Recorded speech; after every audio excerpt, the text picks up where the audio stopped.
Hi student, today we are studying solubility of gas in liquid.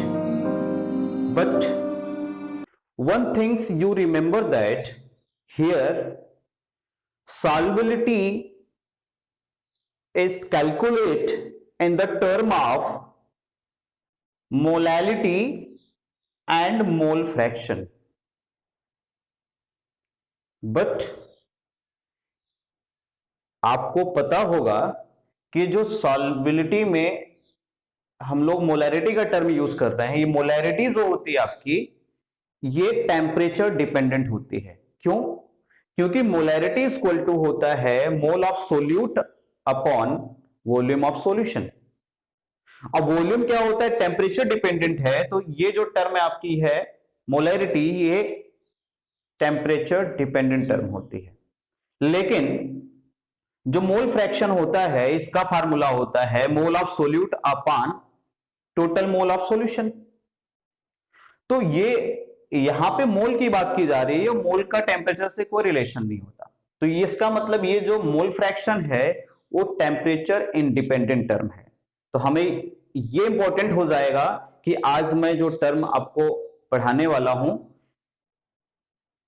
Solubility of gas and liquid, इसमें solubility के लिए हम लोग molarity लेंगे या मोल फ्रैक्शन लेंगे। तो आइए स्टार्ट करते हैं, वीडियो को ध्यान से देखिए, आपको इसका जवाब मिल जाएगा। तो सबसे पहले मैं आपको बता दूं कि ऐसे कौन कौन से फैक्टर हैं जो solubility of gas in liquid पे को अफेक्ट करते हैं। तो इसमें से पहली चीज जो होती है, जो सबसे इंपॉर्टेंट चीज है, वो ये है कि nature of gas and solvent. जैसे ये हाइड्रोजन गैस है, नाइट्रोजन गैस है, और ऑक्सीजन गैस है, नाइट्रोजन गैस है। इसे वाटर में अगर डिसॉल्व किया जाए तो ये बहुत ही स्मॉल क्वांटिटी में डिसॉल्व हो पाता है। जबकि अगर हम HCl गैस को या अमोनिया गैस को, NH3 को वाटर में डिसॉल्व करें तो ये इजिली डिसॉल्व होता है। दैट मीन्स ये हाईली सॉल्युबल होता है। इसका एक कारण ये भी है क्योंकि ये जो है आपका पोलर है, और वाटर भी क्या होता है? पोलर इन नेचर होता है। तो जो सॉल्युबिलिटी है वो डिपेंड करती है nature of gas and nature of solvent पर। जो दूसरी बात है वो ये है इफेक्ट ऑफ टेम्परेचर। टेम्परेचर का क्या इफेक्ट होता है? तो आपको बता दूं कि टेम्परेचर जो होता है आपका, वो किस तरह से इफेक्ट करता है। तो एक चीज याद रखिए हमेशा, जो डिसोल्यूशंस होता है, जब डिसोल्यूशंस होता है, डिसोल्यूशंस किसी गैस का लिक्विड में हमेशा एक्सोथर्मिक प्रोसेस होता है। Dissolutions of gas in liquid is an exothermic process. तो जब किसी गैस को हम लोग किसी सॉल्वेंट में डिसॉल्व करते हैं तो वो जो सॉल्यूशन क्या होता है, डिसॉल्व होकर के वो सॉल्यूशन बनाता है और टेम्परेचर राइज होने लगता है। लेकिन अगर सोचिए कि अगर हम टेम्परेचर को राइज करते जाएं, टेम्परेचर राइज हो रहा है, अगर टेम्परेचर राइज हुआ तो होगा क्या? अब टेम्परेचर, मान लीजिए कोई सॉल्वेंट है, ये कोई सॉल्वेंट है, अब इसके अंदर कोई गैस जो है, गैसेस पार्टिकल है जो इसमें डिसॉल्व हो रहा है, करना है। अब हुआ क्या? मान लीजिए आपने सिस्टम को क्या कर दिया? हीट कर दिया। जब हीट करेंगे, हीट सॉल्यूशन का बढ़ाएंगे, जो सॉल्यूशन है हीट बढ़ाएंगे, तो जो गैस डिसॉल्व है बेटा, उस वो भी क्या हो जाएगा? क्योंकि ये सिस्टम इक्विलिब्रियम स्टेबलाइज होता है, और जब इक्विलिब्रियम स्टेबलाइज है तो क्या होगा? जब आप हीट करेंगे तो हीट करने से क्या होगा? जो गैस है इसमें डिसॉल्व है, वो गैस भी क्या हो जाएगी? आउट होने लगेगी, सॉल्यूशन से बाहर जाने लगेगी। दैट मींस सॉल्यूशन क्या होगा? वो सॉल्यूशन से गैस क्या होगी? सॉल्यूशन से बाहर जाएगी। और इस बात को ली चैटेलियर प्रिंसिपल से भी समझा जा सकता है, क्योंकि अकॉर्डिंग टू ली चैटेलियर प्रिंसिपल आपको पता है कि जब कोई रिएक्शन इक्विलिब्रियम स्टेबलाइज होता है तो होता है क्या है कि दोनों तरफ अगर रिएक्शन बैलेंस है तो रिएक्शन अगर दोनों साइड में बैलेंस है तो सिस्टम स्टेबलाइज हो जाएगा, डायनेमिक इक्विलिब्रियम में आ जाएगा। लेकिन अगर एक साइड का बैलेंस ज्यादा है तो सिस्टम अपोजिट साइड में चलने लगता है जिधर कम होता है। तो यहां पे अगर हीट बढ़ेगा तो इधर का सिस्टम क्या हो जाएगा, ज्यादा हो जाएगा, जिससे ये सिस्टम बैकवर्ड डायरेक्शन में चलने लगेगा। दैट मींस जो भी सॉल्वेंट गैस, सॉल्वेंट के अंदर जो गैस डिसॉल्व है वो बाहर निकलने लगेगी, गैस आउट होने लगेगी सिस्टम से। ये ली चाटेलियर प्रिंसिपल से भी समझ सकते हैं। तो फाइनली ये रिजल्ट निकल करके आता है कि जो सॉल्युबिलिटी होती है, जो सॉल्युबिलिटी आपकी है, सॉल्युबिलिटी जो है आपकी वो डिक्रीज करती है, सॉल्युबिलिटी डिक्रीज करती है with increase of temperature. Temperatures को अगर आप इंक्रीज करोगे तो सॉल्युबिलिटी क्या करेगी, डिक्रीज कर जाएगी।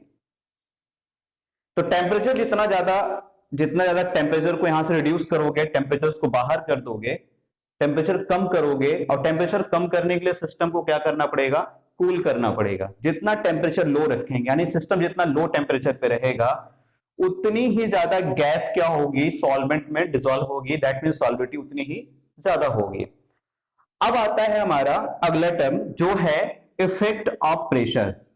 बेटा जो इफेक्ट ऑफ प्रेशर है इसी कंसेप्ट पे हेनरी ने काम किया था कि कोई भी गैस जब किसी लिक्विड में डिसॉल्व होती है तो प्रेशर का क्या इफेक्ट पड़ता है at given temperature, at given temperature क्या इफेक्ट होता है, इसे ऑब्जर्व किया था, इसके बारे में बताया था हेनरी ने।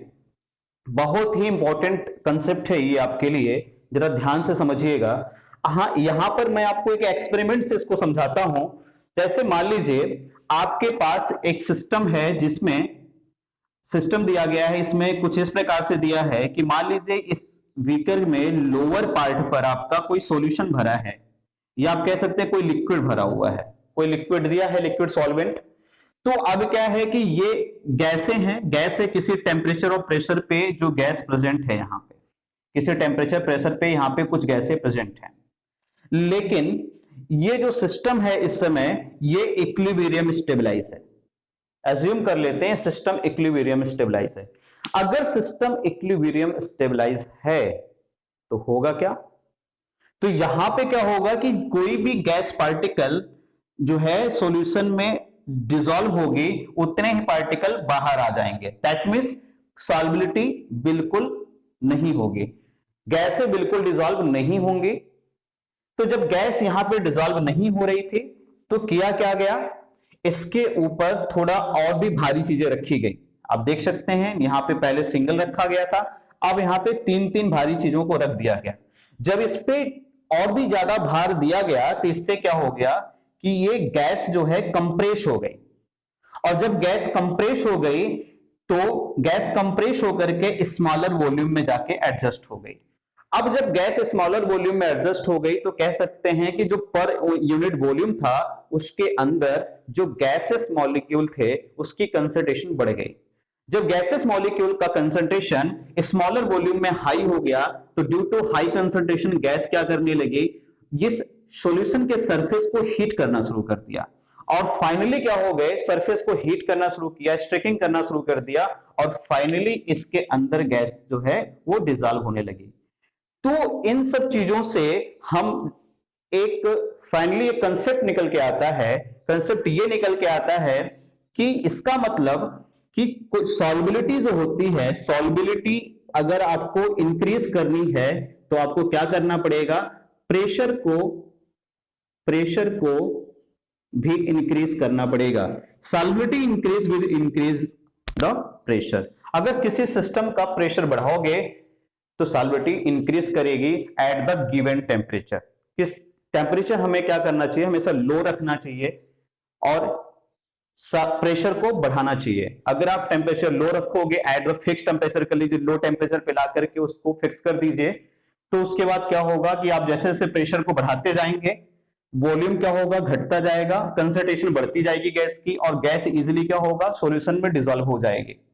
तो ये याद रखिए कंसेप्ट। अब हुआ क्या, इसी कंसेप्ट को जो आपका है सॉल्युबिलिटी और प्रेशर और सॉल्युबिलिटी के बीच क्वांटिटेटिव रिलेशन, प्रेशर और सॉल्युबिलिटी का क्वांटिटेटिव जो रिलेशन था, इससे फर्स्ट टाइम देने वाले जो साइंटिस्ट थे उनका नाम था हेनरी। हेनरी पहले साइंटिस्ट थे जिन्होंने प्रेशर और सॉल्युबिलिटी के बीच रिलेशन को समझाया। तो अभी तक आपने क्या देखा? बाय द एक्सपेरिमेंट आपने ये कंक्लूजन निकाला कि अगर हम किसी भी सिस्टम का प्रेशर बढ़ा देंगे तो उसकी सॉल्युबिलिटी भी क्या होगी? बढ़ जाएगी। और इस कंसेप्ट पे जो क्वांटिटेटिव रिलेशन था सॉल्युबिलिटी और प्रेशर का, वो दिया था हेनरी ने। और इन सब चीजों को ऑब्जर्व करने के बाद हेनरी ने कंसेप्ट क्या दिया? हेनरी ने बोला कि the partial pressure of gas in vapour phase is directly proportional to the mole fraction of gas in solution। उनके कहने का मतलब था कि कोई भी गैस जो वेपर फेज में है उसका जो पार्शियल प्रेशर होगा वो डिपेंड करेगा कि कितने उसके मॉलिक्यूल, उस गैस के मॉलिक्यूल सॉल्यूशन के अंदर डिसॉल्व हो पाएंगे। तो इन्होंने बोला कि ये पार्शियल प्रेशर जो गैस का होगा वो जितना ज्यादा होगा उतने ज्यादा से ज्यादा फ्रैक्शन ऑफ मॉलिक्यूल जो है डिसॉल्व होंगे। तो आपके सवाल का जवाब जो सबसे पहला क्वेश्चन मैंने किया था कि सॉल्युबिलिटी का कौन सा टर्म यहां पे यूज किया जाएगा, तो ये सॉल्युबिलिटी का जो टर्म है वो मोल फ्रैक्शन टर्म यहां यूज किया जाता है, क्योंकि ये टर्म टेम्परेचर इंडिपेंडेंट होता है। इसलिए टेम्परेचर इंडिपेंडेंट टर्म यहां पे यूज कर रहे हैं, क्योंकि टेम्परेचर इंक्रीज करेगा तो यहां पे क्या हो जाती है? सॉल्युबिलिटी डिक्रीज कर जाती है। यानी कि टेम्परेचर को यहां पे कांस्टेंट रखा जाता है, टेम्परेचर को लो रखा जाता है। तो इस वजह से क्या होता है, यहां पे इस टर्म की कोई जरूरत नहीं है, मोल फ्रैक्शन यहां पे यूज किया जाता है सॉल्युबिलिटी के लिए। तो ये जो मोल फ्रैक्शन है यहाँ पे x मैंने लिख रखा है, मोल फ्रैक्शन है, सॉल्युबिलिटी को शो करता है। तो pressure, partial pressure directly proportional to mole fraction means solubility.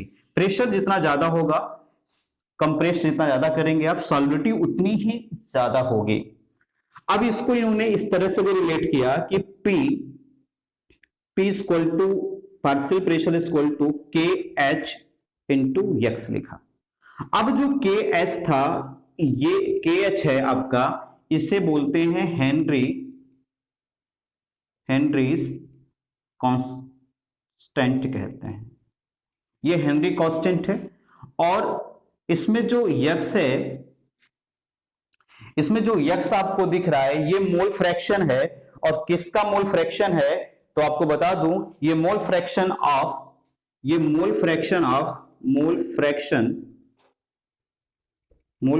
Of gas in liquid है। तो दैट मीन्स इनके कहने का मतलब यह था कि किसी भी गैस का कितना ज्यादा से ज्यादा मोल फ्रैक्शन किसी सॉल्वेंट में, किसी सॉल्यूशन में डिसॉल्व होगा, यह डिपेंड करता है कि उसके ऊपर या जो गैस है उसका पार्शियल प्रेशर कितना ज्यादा है। जितना ज्यादा प्रेशर होगा सॉल्युबिलिटी उतनी ज्यादा होगी, यानी उतने ही ज्यादा फ्रैक्शन ऑफ मॉलिक्यूल गैस में डिसॉल्व होंगे।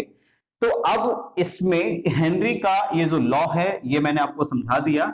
उसके साथ साथ इनका जो ग्राफ है, जो हेनरी के लॉ पे जो ग्राफ है वो प्लॉट किया जाता है, उसके बारे में पूछा जाता है, काफी इंपॉर्टेंट भी है।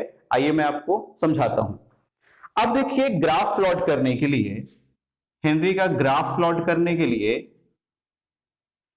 तो आपको करना क्या होगा, ये जो आपका इक्वेशन है P equal to KH into x, इससे हम रिलेट कर देंगे y इक्वल टू mx से। जब रिलेट करेंगे तो ये देखिए आपका ये y एक्सिस है और ये x एक्सिस है। y एक्सिस पे प्रेशर आ जाएगा, x एक्सिस पे मोल फ्रैक्शन आ जाएगा, और जो स्लोप होगा वो हेनरी कांस्टेंट होगा। अब जब ग्राफ प्लॉट करेंगे हम, तो कुछ इस प्रकार से ग्राफ प्लॉट किया जाएगा कि इसके y एक्सिस पे प्रेशर, x एक्सिस पे मोल फ्रैक्शन लिखेंगे, और क्योंकि ये जो स्लोप है आपका, ये एक कांस्टेंट वैल्यू है, इसलिए जो स्लोप बनेगा वो इसके ओरिजिन पॉइंट से बनाएंगे, इसके ओरिजिन से इसका स्लोप बनाएंगे। तो ये जो आपका स्लोप है वो क्या होगा, के एच। ये एक स्ट्रेट लाइन में होगा क्योंकि ये एक कांस्टेंट वैल्यू है। जैसे जैसे आपका क्या होगा, प्रेशर बढ़ता जाएगा, सॉल्युबिलिटी भी क्या होगी, वैसे वैसे बढ़ती जाएगी। ये काफी इंपॉर्टेंट है, इसे भी आप एक ग्राफ प्लॉट कर लीजिए, आपकी बुक में भी दिया हुआ है और ये काफी इंपॉर्टेंट होता है। मैंने सबसे सिंपल तरीका बताया आपको ये ग्राफ प्लॉट करने के लिए। अब इसे नोट कर लीजिए, वीडियो को पॉज करके स्क्रीनशॉट ले लीजिए आप। तो आइए आपको बताता हूं कि अगर आप यहां पर हम क्या करें, अगर हम लोग प्रेशर कांस्टेंट कर दें, एट कांस्टेंट प्रेशर, अगर प्रेशर को कांस्टेंट कर दें तो क्या हो जाएगा, तो mole fraction is equal to हो जाएगा 1/kh। तो दैट मीन्स यहां से समझ में क्या आता है, इसका मतलब है मोल फ्रैक्शन, मोल फ्रैक्शन का मतलब सॉल्युबिलिटी, सॉल्युबिलिटी जिसको हम लोग यहां पे x से रिप्रेजेंट कर रहे हैं, सॉल्युबिलिटी जो होगी आपकी वो डिक्रीज कर जाएगी with increase of Henry constant. जैसे जैसे हेनरी कांस्टेंट की वैल्यू बढ़ेगी, KH का वैल्यू बढ़ेगा, वैसे वैसे सॉल्युबिलिटी क्या हो जाएगी, डिक्रीज कर जाएगी। जिसका KH जितना ज्यादा होगा उसकी सॉल्युबिलिटी उतनी ही कम होगी। अब देखिए, आपने एक चीज और पहले तो यहां पे आपने एक चीज और पढ़ रखा है कि टेम्परेचर, मैं पहले भी बता चुका हूं कि टेम्परेचर आपने पढ़ा था, टेम्परेचर अगर इंक्रीज करेगा तो सॉल्युबिलिटी क्या करती है, डिक्रीज कर जाती है। तो आप जरा देखिए, यहां पे केयर करने की जरूरत है कि टेम्परेचर भी इंक्रीज करने से सॉल्युबिलिटी डिक्रीज करती है, और वही सेम कंडीशन KH के साथ होता है। KH बढ़ेगा तो सॉल्युबिलिटी डिक्रीज कर जाएगी। तो हम ये कह सकते हैं फाइनली कि अगर KH बढ़ेगा, KH जो होता है वो इंक्रीज करता है, KH increase with increase temperature.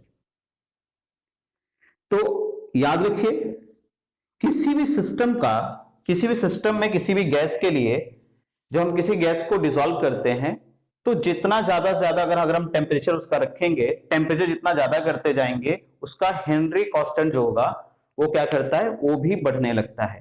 Temperature increase करने से हेनरी कांस्टेंट उसका बढ़ने लगता है, और हेनरी कांस्टेंट अगर बढ़ेगा तो सॉल्युबिलिटी क्या करेगी, डिक्रीज कर जाएगी।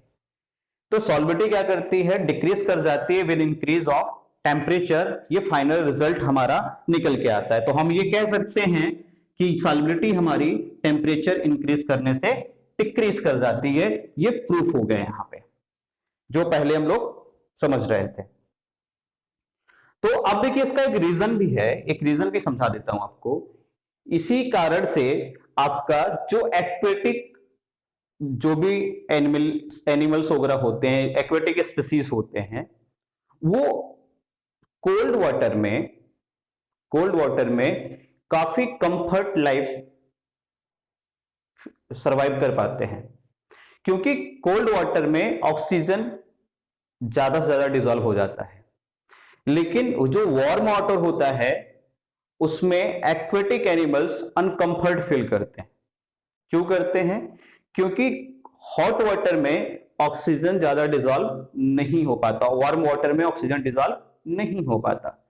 ये कंसेप्ट यहां पे हेनरी लॉ को फॉलो करता है। और भी कुछ एप्लीकेशंस हैं, उसको भी मैं समझा दूं। जैसे जो कोल्ड ड्रिंक वगैरह होता है, जो कोल्ड ड्रिंक होता है, सॉफ्ट ड्रिंक, जब उसके अंदर CO2 गैस भरी जाती है, तो वहां पे भी हेनरी कंसेप्ट देखने के लिए मिलता है। वो करते क्या है, at the very low temperature, low temperature पे वो लोग करते क्या है, CO2 gas, low temperature high pressure पे CO2 गैस भरते हैं।